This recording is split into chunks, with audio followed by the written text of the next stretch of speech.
Doctor ಮರವೇಶ್ವರವರು ಒಂದು ಹಾಕಿ ಕ್ರೀಡಾಂಗಣ ಬೇಕು ಅಂತ ಹೇಳಿದ್ದಾರೆ. ತುಮಕೂರಿನಲ್ಲಿ ಎಲ್ಲ ಇದಾವೆ, ಹಾಕಿ ಕ್ರೀಡಾಂಗಣ ಒಂದಿಲ್ಲ. ಮತ್ತೆ ಅಂತಾರಾಷ್ಟ್ರೀಯ ಸ್ವಿಮ್ಮಿಂಗ್ ಪೂಲ್ ಒಂದು ಮಾಡಬೇಕು ಅಂತ ಹೇಳಿದ್ದಾರೆ.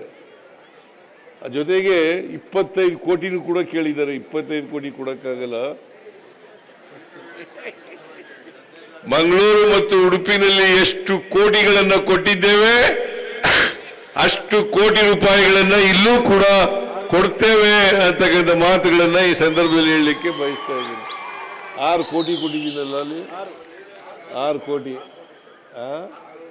6 ಕೋಟಿ ಇಲ್ಲೂ ಕೂಡ 6 ಕೋಟಿ ಕೊಡೋಣ.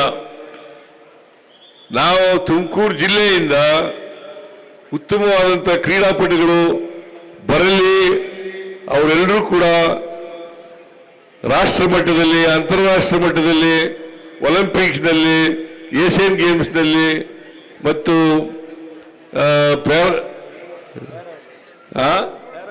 ಪ್ಯಾರಾ ಒಲಿಂಪಿಕ್ಸ್ನಲ್ಲಿ ಭಾಗವಹಿಸಲಿ ಅಂತ ಹೇಳಿ ಜಿಲ್ಲೆಯ ಕ್ರೀಡಾಪಟುಗಳಿಗೆ ಶುಭವಾಗಲಿ ಅಂತೇಳಿ ಹಾರೈಸಿ ನನ್ನ ಮಾತುಗಳನ್ನು ಮುಗಿಸ್ತೇನೆ. ಜೈ ಹಿಂದ್, ಜೈ ಕರ್ನಾಟಕ,